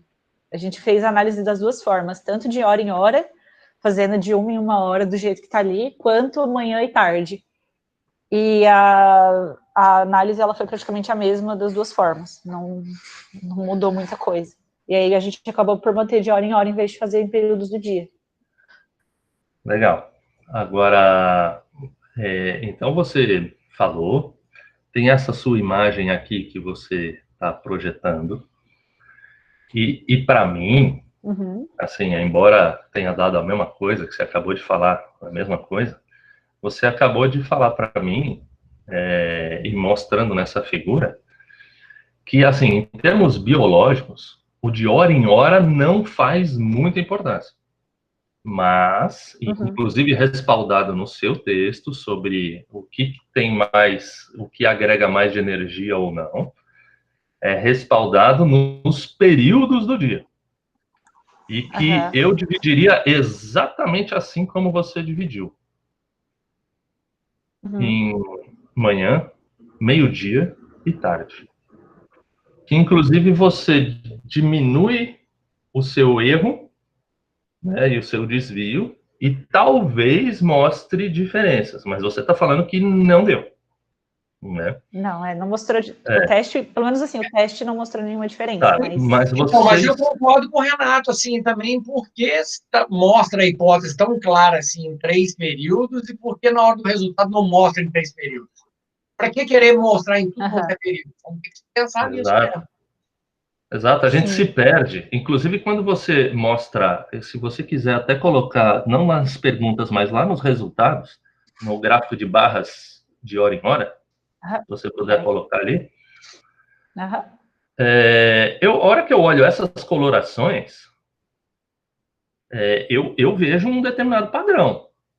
Sim. Eu vejo um determinado padrão. Se você juntar as 3 primeiras cores, pelo menos em Arraial do Cabo fica melhor ainda. As 3 primeiras barras com as outras 3 com as outras 3.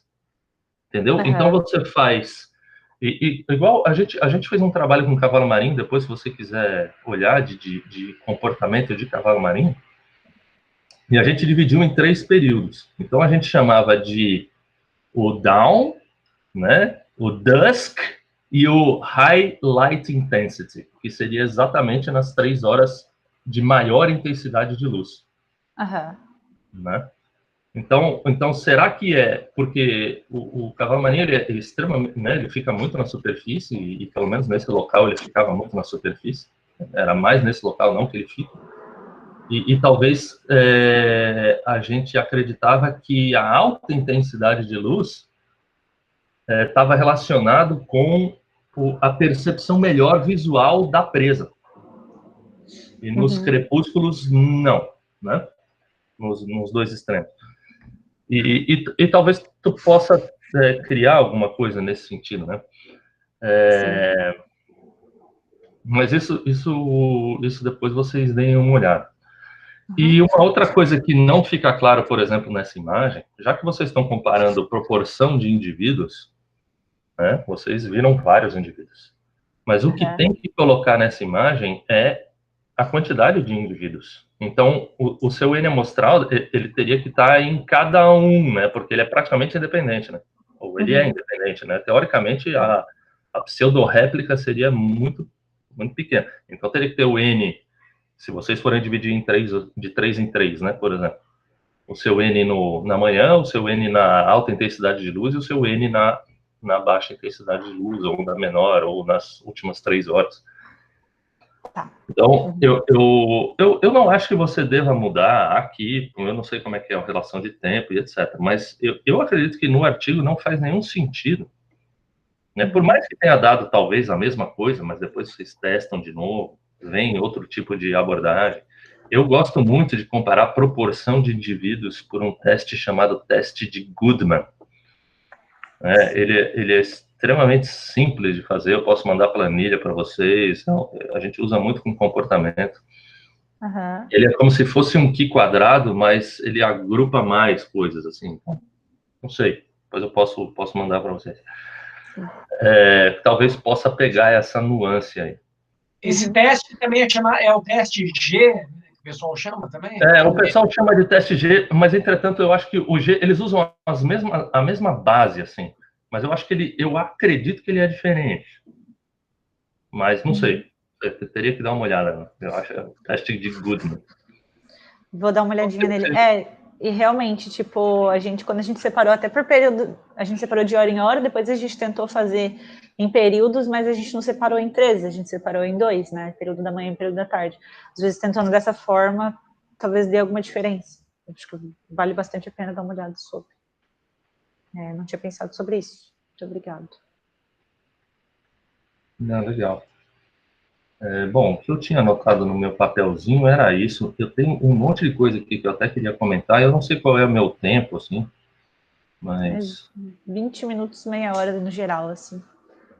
Já deve ter batido. Agora tem que sintetizar aí, Renatão. Não, tranquilo. Eu acho que, na verdade, eu acho que os pontos principais, eles são esses, né? E tem alguns outros pormenores, está tudo ali, né? Você vai ver algumas coisas ali que eu coloquei barra para comentário, é o que eu pensei de comentar aqui, mas eu já comentei tanta coisa. Então, eu acho que a grosso modo, você está, né? Obviamente, o trabalho é muito bacana, muito legal. Vocês vão a fundo, assim, nas ideias, né? Discutem.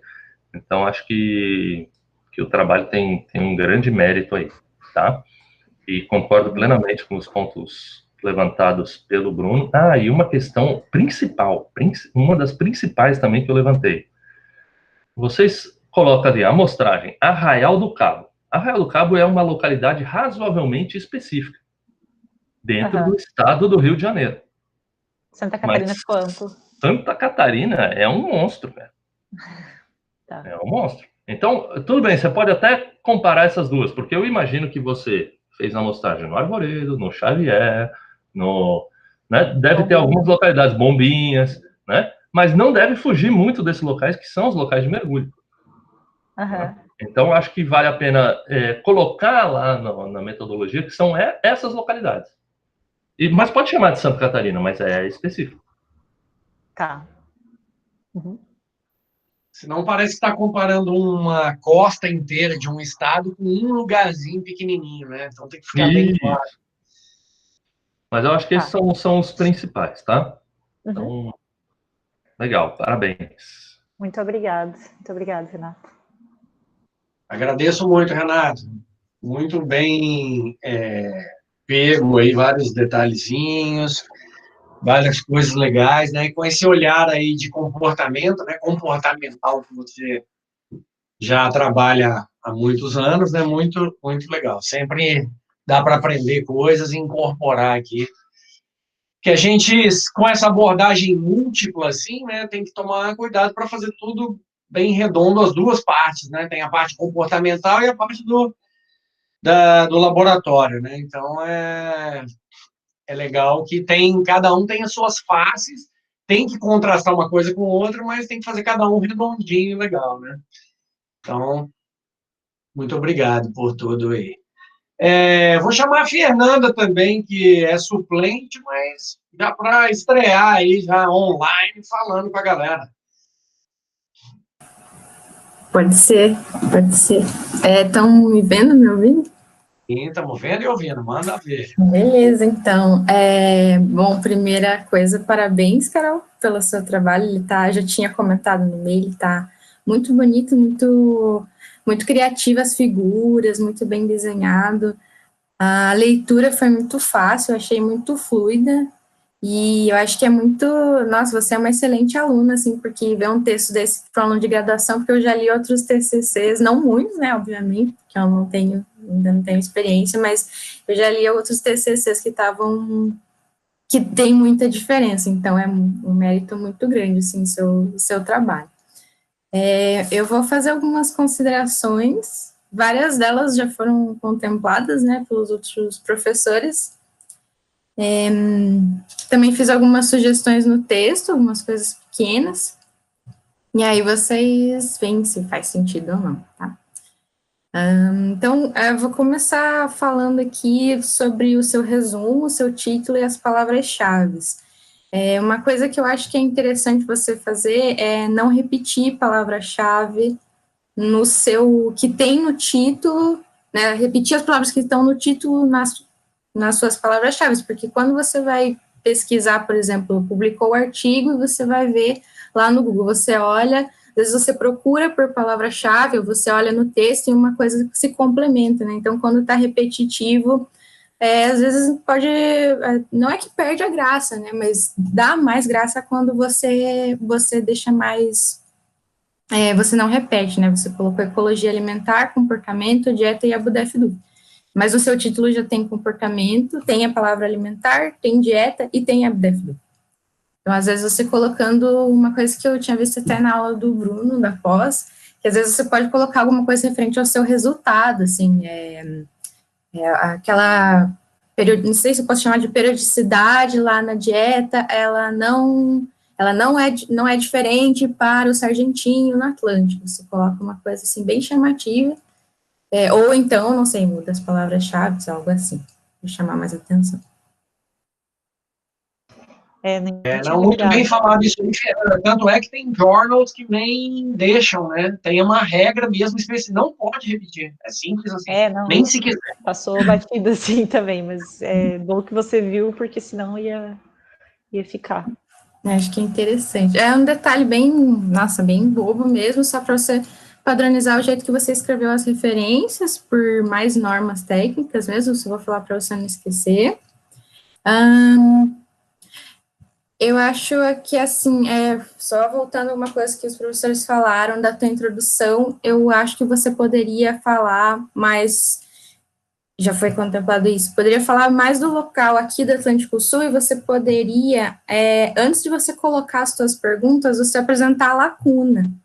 Então, aqui não tem, por que é legal estudar aqui, e diante dessa falta de conhecimento, a gente está fazendo esse trabalho para preencher, sabe? Porque você também comenta dos peixes em outros locais do mundo e tal, mas você fez aqui, então traz atenção para cá, para o Atlântico, para o Sul, porque que ele é legal. Não, só um detalhezinho, um parênteses aqui também, que isso é uma coisa que eu já ia falar lá no finalzão, mas já pegando esse gancho que a Fernanda falou, realmente eu não sei se a gente falou com toda a força, né, Carol e Lucas e todo mundo, que ninguém sabe quase nada de sargentino. Não é possível um bicho tão comum, tão abundante, com uma distribuição tão ampla, ninguém estuda esse infeliz, ninguém estuda essa espécie, ou seja, e ela é importante no sistema recifal, desde o Caribe até chegar aqui, então acho que tem que ficar claríssimo que ninguém sabe quase nada desse bicho, por incrível que pareça.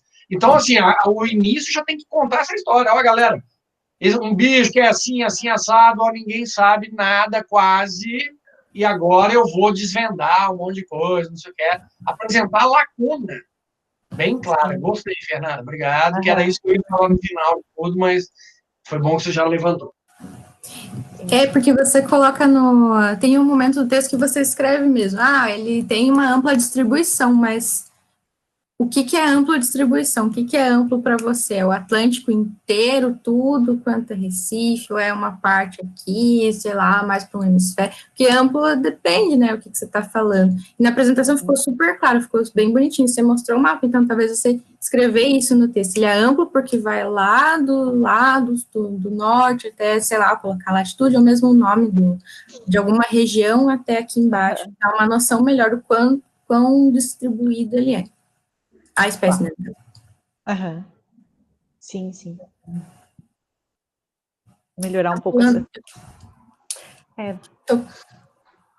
Pode falar.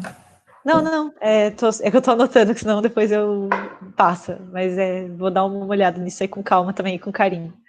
Essa questão da distribuição. Vai ficar tudo gravado aí. Estou demorando um pouquinho, porque eu estou pulando alguns comentários para não ficar tão repetitivo. Vou falar um pouco sobre, que eu acho que é importante para você, ainda mais que eu sei que você é super dedicada e quer seguir na carreira acadêmica, é quando você fala sobre algum conceito que ele é muito bem estabelecido na ecologia e você cita uma referência.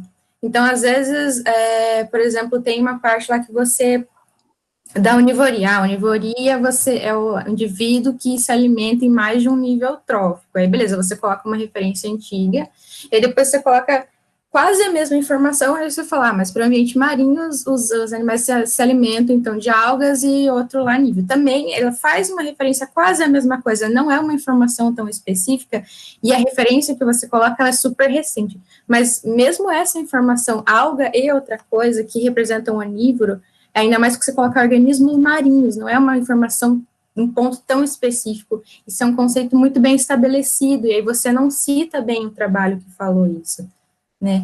Acho importante você puxar mesmo as origens, porque isso é uma coisa muito, assim, já é bem consolidado, e acho interessante você saber de onde surgiu, não é uma coisa de agora, não foi em 2015, 2019 que foi percebido isso. E outros conceitos, assim, ao longo do texto também, algumas informações, na verdade, tem um ponto que você coloca assim, no Atlântico 30% das espécies são onívoras, mas você não citou uma referência, isso é uma informação bem forte que provavelmente você tirou, né, de algum paper, então, é legal você citar o paper. Aí eu queria perguntar o que eu não entendi, acho que você pode explicar melhor, né, na introdução. Você coloca assim, o pico alimentar. Você está falando do sargentinho, você fala que tem dimorfismo sexual, aí você muda as frases seguintes fala pico alimentar foi registrado. O que é um pico alimentar? Esse foi registrado nesse trabalho de bombinhas, no trabalho de bombinhas não, em um outro trabalho do Fischelson, um aumento na taxa de forrageamento dele, eu acho que é melhor explicar dessa forma, em vez de pico alimentar, um aumento na taxa de forrageamento dele entre as 10 e 1 da tarde, eu acho, se não me engano, que tá lá. Mas esse aumento na taxa. Sim. O período específico que ele está se alimentando mais. Seria isso. É isso. Mas eu acho que dessa forma fica mais claro do que deixar como pico alimentar.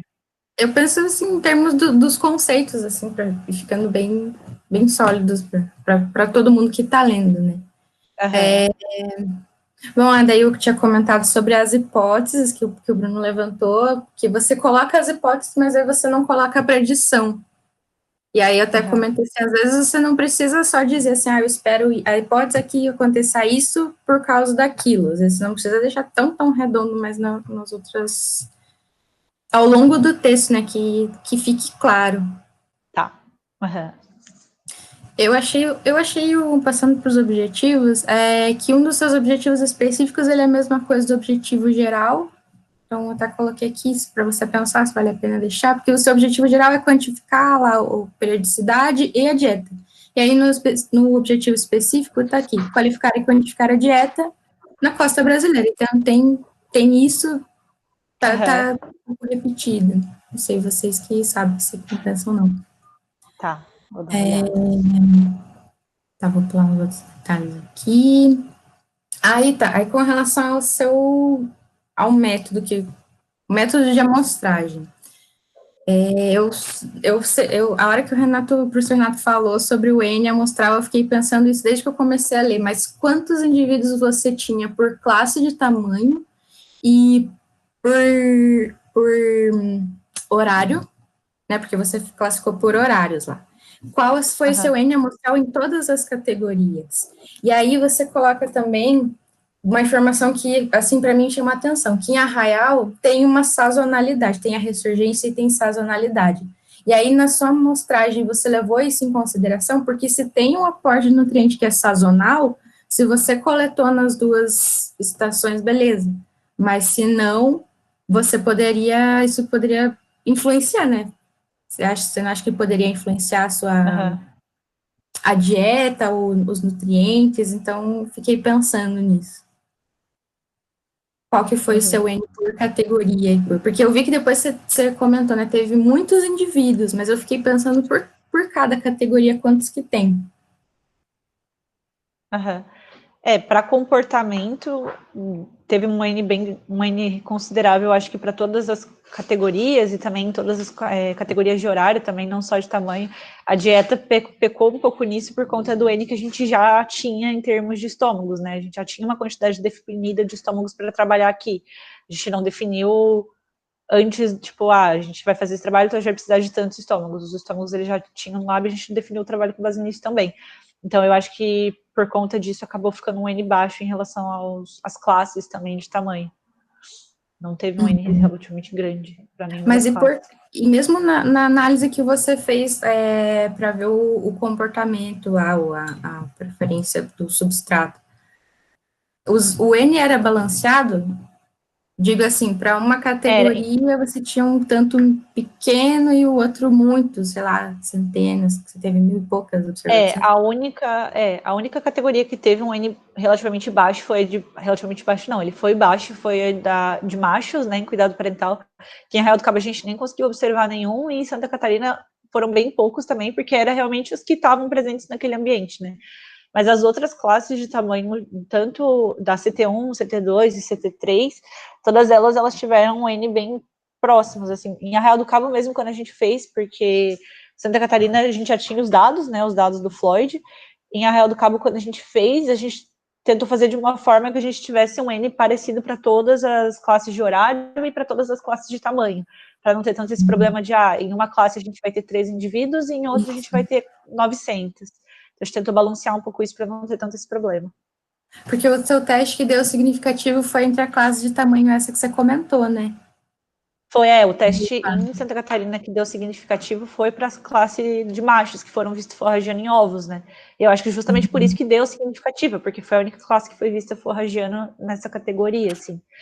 E em Santa Catarina nem teve não teve uma diferença, acho que justamente porque essa classe de tamanho não foi observada, a gente não conseguiu pegar nenhum macho se alimentando em Arraial do Cabo, no caso. E aí, talvez por isso que não tenha essa atividade. Porque às vezes o próprio N amostral entre as categorias, por causa do teste que você fez, ele influencia o seu resultado. E por conta da matemática mesmo do teste, pelo N que você tem, como ele vai fazer. Às vezes você viu a diferença, mas ela fica um pouco enviesada por não estar balanceada. em termos de número de observações pela classe. Mas isso teria que ver com calma no teste mesmo, por isso que eu perguntei, porque daí essa informação ela não está no texto. Aí abre portas para várias dúvidas, né, o que aconteceu. Tá, vou especificar melhor essa informação no texto, e a gente vai tentar fazer dessa forma que o professor Renato também comentou, de separar por 3 classes de maiores, em vez de intervalos de hora. A gente vai tentar ver se dá alguma diferença também, e ver esse negócio da quantidade do N amostral para cada horário. Aí vou fazer um comentário sobre o seu mapinha. Bom, já foi falado sobre isso, eu fiquei pensando, Arraial é um ponto, né, específico, e Santa Catarina tem um monte de pontos, ilhas, e essas ilhas também têm diferença, né, quanto às características, né, de temperatura, sei lá, de alguma correntezinha, tem detalhes específicos que podem influenciar na dieta, né, e aí eu acho que seria legal você, assim, refinar um pouco melhor como tá, assim, não pode ser no texto, mas no mapa que eu queria comentar, é que, assim, pra gente é bem claro que ali é Santa Catarina, ali é o Rio, e beleza. Só que para uma pessoa que, sei lá, às vezes mora num país vizinho, já não sabe que é, não fica tão visual o que é o que, e não tem, assim, o Brasil para você dar aquele zoom, Brasil, tal, Brasil, Sul, e aqui é o ponto. Sabe? Isso é uma coisa que eu já fui criticada no bom sentido. Eu acho que é legal você colocar qual região do mundo você tá, até para quando você colocar no paper para uma pessoa que mora, sei lá, lá no Canadá, para ela se localizar bem. É no Brasil, mas o Brasil é gigantesco também, então qual parte? Então? Não sei se você entendeu o que eu quis dizer. Tá, melhorar um pouco essa questão lá. Sim, tipo, no caso, não deixar só essa parte que só aparece Arraial e Santa Catarina, tentar mostrar um pouco da costa brasileira e aonde está dentro do Brasil essas 2 localidades, porque ali realmente não fica claro, tipo, é o Brasil, onde que é exatamente isso? Isso, melhorar um só pouco o mapinha do Brasil já resolve, na verdade, no cantinho. Tá. Aí, beleza. Deixa eu olhar.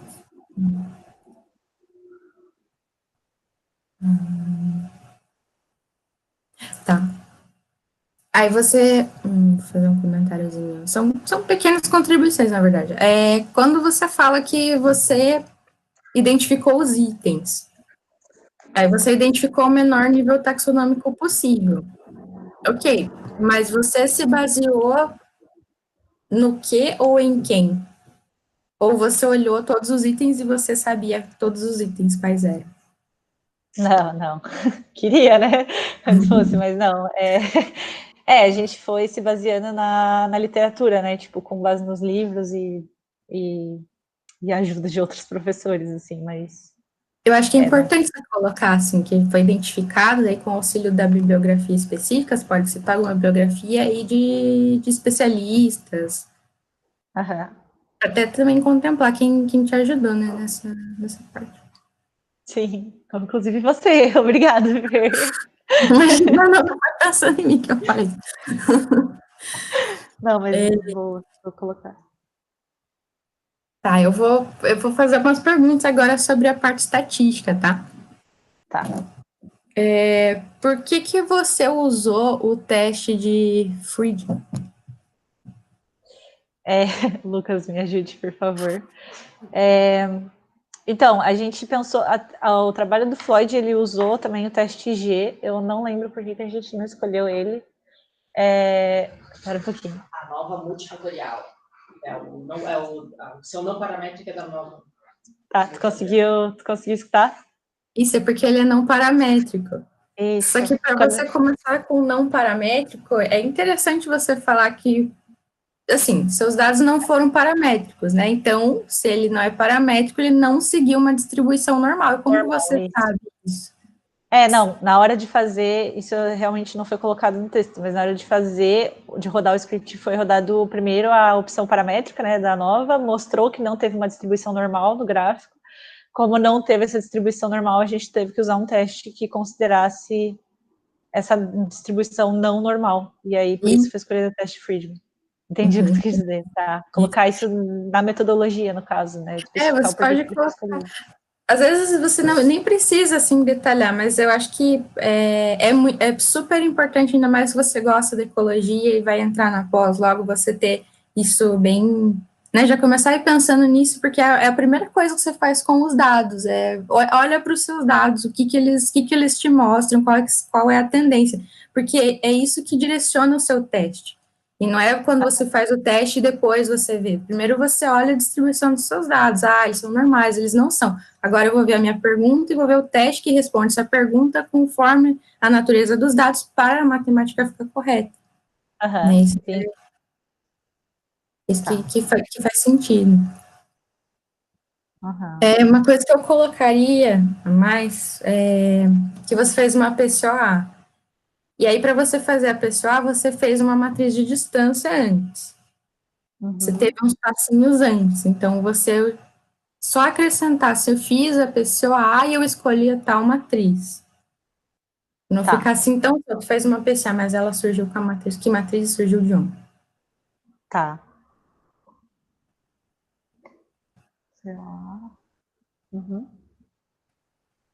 E aí, se você usou, porque você colocou também que você usou alguns pacotes, né?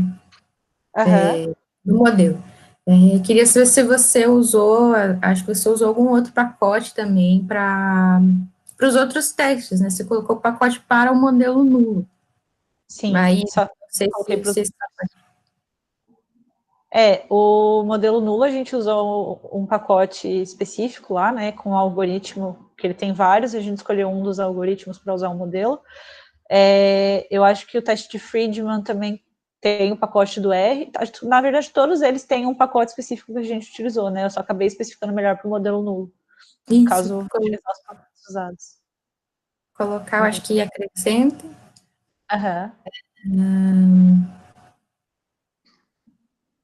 Deixa eu perguntar mais uma coisinha. Isso, na verdade, eu tô te apertando bastante, porque até quando perguntam para mim, eu tenho que dar uma pensada.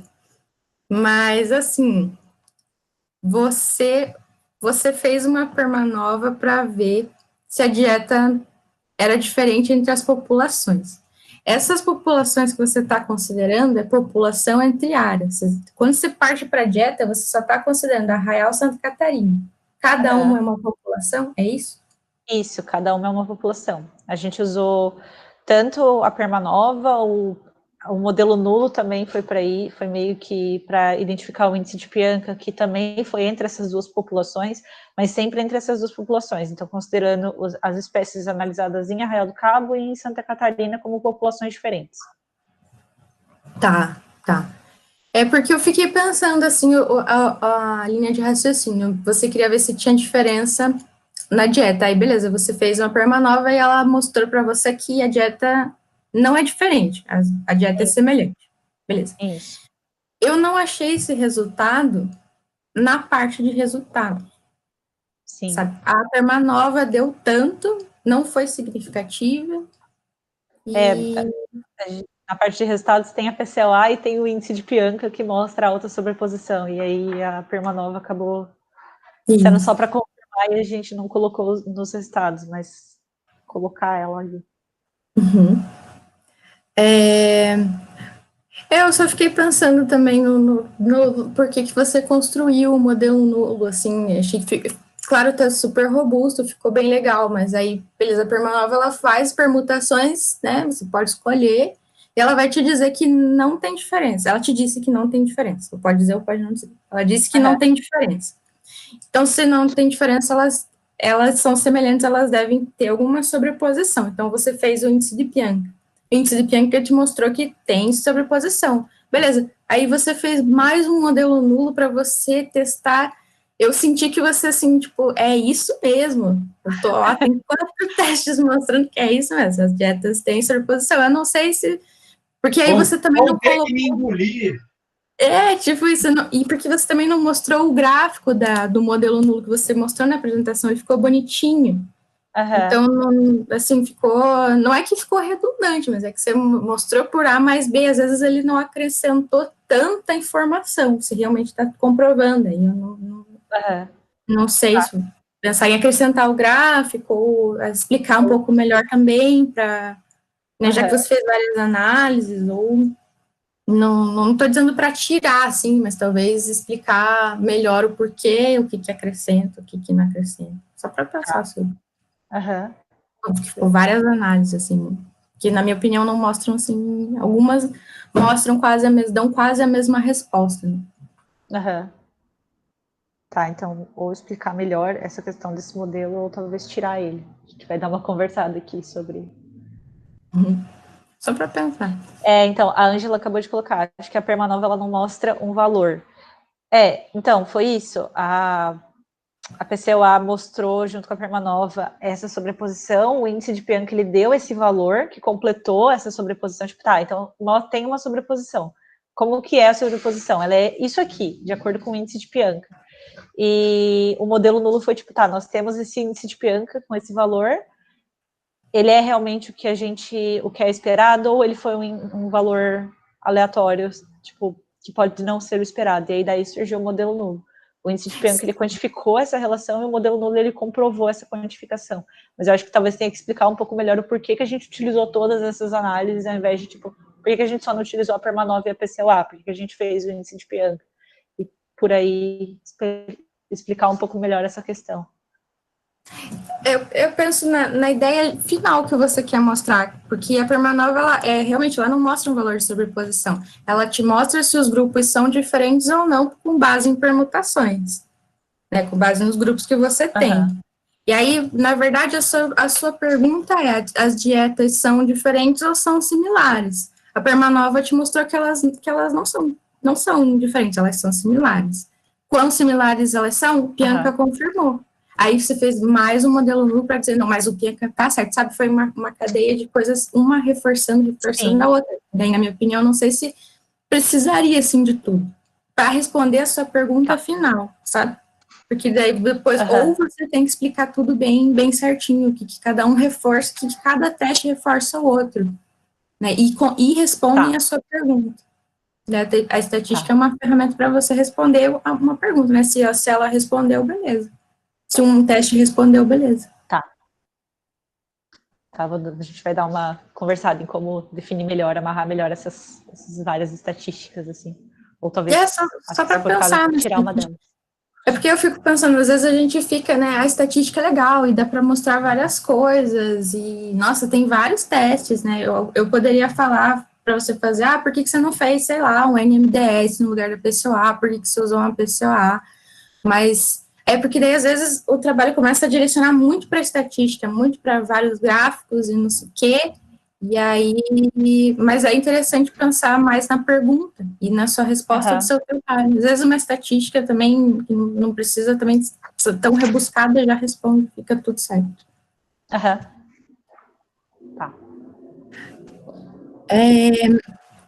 Aí tem um detalhe na figura, só um detalhezinho, você utiliza às vezes o termo matriz algal-epilítica, que é em português, né, ele fica MAI. Em alguns momentos você usa EAM. Sim.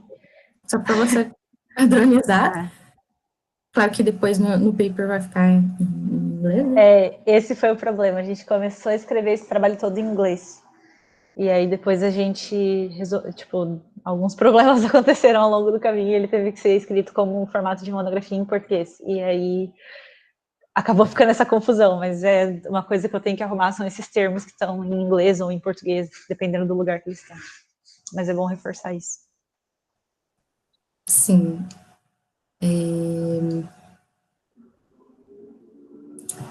Bom, aí, já finalizando, não vou ficar também falando muita coisa. Eu achei super interessante que o caso da ressurgência afetar a produtividade e o plâncton, né? E em Arraial, como tem a ressurgência e tudo, é uma característica bem estabelecida lá, todo mundo já sabe. Será que o Copépoda, a Anfípoda, eles não seriam mais representativos, assim? Não sei se talvez analisando sazonalmente, só para pensar, discutir mesmo por quê, né? Fiquei pensando, nossa, mas se lá tem toda essa questão da ressurgência, será que, e os peixes estão também na coluna d'água, né, que você mostrou, será que não deveria, por que será que ainda tem alga? Porque mesmo com a digestão, né, se tem ali aquela questão, é mais nutritivo, tipo, é mais gostosinho, a galera tá ali na coluna d'água, será que por que será que não tá mais presente nos estômagos e ainda tem alga? Será que o que tem na alga que eles acham que é bom também comer ainda? Isso era uma coisa que o projeto inicial, quando a gente fez ele tinha, não era só, ele era dieta, comportamento e análise de isótopos, para fazer essa parte de assimilação, para ver se realmente, porque foi como eu falei, né, o copépodes, eles não ficam muito tempo no estômago, eles são rapidamente digeridos, então a gente pode estar tendo essa subamostragem na dieta, e aí seria interessante ter essa análise de isótopo tanto do tecido da espécie quanto dos itens alimentares, para ver, não, mas olha só, aqui na análise de isótopos, apesar dele não aparecer tanto nos estômagos, tá aqui que a assinatura isotópica desse peixe é muito parecida, ou ela parece muito próxima dos isótopos de copépodes, para, tipo, realmente ver assim, poxa, tá, ele não tá aparecendo nos estômagos por causa disso, mas claramente ele tá assimilando muito desse item, sabe? A gente queria ter feito isso para realmente poder dizer, não, com certeza, ele está se alimentando na coluna d'água e a assinatura isotópica dele é próxima disso, ou próxima daquilo, e aí por conta disso ele é um item importante, ele só é subdemonstrado nos estômagos, a gente queria... Nossa, bem interessante. Acabou não rolando, mas a ideia para futuros trabalhos é mexer com essa parte. Tá tudo muito legal, mas a gente tem que já, hein, galera? Uhum. Já vou até passar para a conclusão, porque eu estou vendo aqui que já foi falado, depois eu passo o arquivo para você. Uma coisa que eu fiquei pensando em termos de conceitos, assim, na conclusão, na última, deixa eu ver, a última frase. Além disso, análises levam em consideração 3 níveis tróficos, como dieta, comportamento e assimilação. Mas, assim, como que dieta, comportamento e assimilação são 3 níveis tróficos? Elas não são, na verdade. Elas são 3 análises para identificar o nível trófico. Melhorar isso. Tá. Não, e é isso. Os outros comentários eu te mando. Algumas referências. Tá, mas tá lindo. Tá pronta para o mestrado. Pronta para Muito obrigada. Obrigada pelo convite também, Carol. É muito legal. É um aprendizado para mim também. Eu que agradeço por todas as colaborações de vocês. Maravilha, Fernanda. Muito obrigado. E foi legal porque eu banca, assim, quando dá tudo certo mesmo de ser ótima, igual hoje aqui, é super complementar, né? Cada um com um olhar diferente, pegando coisinhas daqui e dali, muito legal. Então, adorei a banca, excelente. Eu só quero falar uma frase rapidinho aqui sobre a Carol, para a gente fechar, e aí o pessoal sair, para a gente da banca dar a nota aí, né, no final. Mas quero só dizer que a Carol realmente é super dedicada, aplicada, ponta firme. Ela foi lá em Arraial do Cabo, atrás dos bichinhos lá, trabalhou no laboratório pra caramba, muito bem, né, com muita dedicação mesmo, e no timing correto, né, muita preocupação com o timing, né, eu acho legal. Ela tem essa preocupação em querer também publicar o trabalho, né? A gente já tinha até começado a escrever em inglês, depois viu que lá não podia, o TCC não pode ter inglês, tem que ir volta para trás e parar. Mas é legal que é aprendizado também, tem que saber escrever em português, inglês e tudo quanto é coisa. E realmente esse trabalho é curioso, é no mínimo curioso, porque como é que pode uma espécie comum desse jeito que ninguém sabe, cara? Ninguém sabe quase nada, nem sobre a história natural dessa espécie, incrível. Então, acho que esse vai ser uma coisa muito importante na literatura, por incrível que pareça, né? A gente está lá, tá, ninguém, ó, é como se, sei lá, tem vários lambaris por aí, né, para ir para a Praia do Bruno. Então, os lambaris aí super comum, ninguém sabe nada do bicho. Porque é comum, todo mundo acha que sabe, ninguém sabe nada, de verdade. de bicho que é importante no fluxo energético, inclusive, né? Porque está ali, muito importante, comendo de tudo, incrível. Então, era isso que eu queria dizer, assim, né? Parabenizar a banca e a Carol, muito por ter feito um trabalho muito legal, e o Lucas, claro, né? O Lucão aí foi essencial nesse trabalho para ligar, né? Esse é um trabalho antigo já no laboratório, hein, galera? Isso aqui já, antes do Floyd, já teve uma outra criatura que começou, e agora, finalmente, a gente está amarrando tudo aí. Eu acho legal, porque é um trabalho em várias etapas, mas amarrando o conhecimento sobre essa espécie aí interessante. Mais algum comentário? Alguém quer fazer? E aí a gente vai fechar aqui a coisa para a gente tomar a nota da coisa. Acho que só agradecer a todos vocês pela participação, Sérgio, Lucas, pela paciência, a todo mundo do Lab também, né, pela colaboração. E é Legal. isso. Tem muitas ideias bacanas. Então, agora acho que a gente vai... Acho que pode até parar de gravar, né, Carol? E aí todo mundo sai da sala, só vai ficar a banca, e depois, daqui a 3 minutos, eles vão voltar. Eu vou avisar aí para a Carol no WhatsApp para ela voltar daqui a pouquinho. Pode parar de gravar? Pode. Tá, eu vou tirar todo mundo da sala, vou parar a gravação também. Isso. E Para tu e eu continuo gravando. o Lucas vai continuar gravando aqui. Pessoal que puder já ir saindo da sala, muito obrigada pela presença.